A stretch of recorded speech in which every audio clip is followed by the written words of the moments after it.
সকাল সকাল ঘুম থেকে উঠে পড়েছি কাজ করার জন্য। আজ সারা রাত্রি কিন্তু বৃষ্টি হচ্ছিল, তাই উঠান ভারী ঘর কিন্তু কাদা কাদা হয়ে আছে। বাসি ঘর উঠান ঝাড় দিয়ে কিন্তু আমি চলে এসেছি বাসন মাজার জন্য। বাসন মাজা হয়ে গেছে আর তোমরা দেখতে পাচ্ছ আমি এখন ব্রাশ করছি। ব্রাশ করার পর চলে এসেছি চা খেতে। আজকে কিন্তু আমার অনেক কাজ রয়েছে। তোমরা তো জানোই দুর্গাপুজো চলে এসেছে, তাই কিন্তু আজকে ঘরটা ঝেড়ে নেব।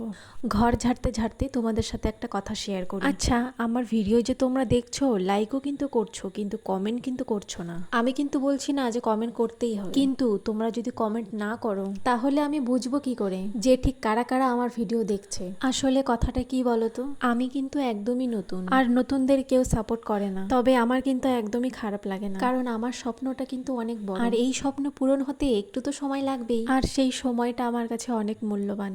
কারণ যে পরিশ্রম করে সেই একটু দেরি হোক না কেন, পরিশ্রমের ফল নিশ্চয়ই পাবে। আর হ্যাঁ, আমি যেই কমেন্টের কথা বলছিলাম সেটা হলো যে তুমি যদি আমাকে একটা কমেন্ট করে যাও, তাহলে আমি সেই কমেন্টের মাধ্যমে তোমাদের পরিবারে গিয়ে আমি যুক্ত হতে চাই। তবে আমার এই কথাটা কেউ খারাপ ভেবে নিও না, কারণ আমি শুধু বন্ধুদের হাতটা একটু বড় করে দিতে চাই। আর আমার এই ভিডিওটা দেখার জন্য তোমাদের অনেক অনেক ধন্যবাদ। ভালো থাকবেন সবাই।